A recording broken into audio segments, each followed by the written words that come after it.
Hello दोस्तों, ये देखिए, ये पता है क्या है? मदर ऑफ थाउजेंड जो प्लांट रहता है उसके लीफ में कॉर्नर्स में ऐसे छोटे छोटे प्लांटलेट्स रहते हैं।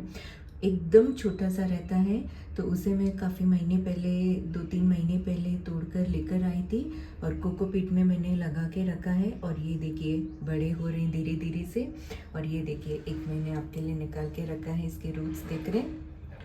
अभी इसमें टाइम लगता है ग्रो होने में, आपको पेशेंस रखना पड़ेगा। और अब ये थोड़े से ग्रो हो जाएंगे तो इसे मैं ट्रांसप्लांट कर दूंगी। तो बस इसमें स्प्रे बॉटल से थोड़ा थोड़ा पानी स्प्रे करती हूँ और ये धीरे धीरे से एक एक प्लांट बनता जा रहा है। और ये है मदर ऑफ थाउजेंड प्लांट का ये मदर प्लांट जो मैं थोड़े दिन पहले मुझे कटिंग मिला था।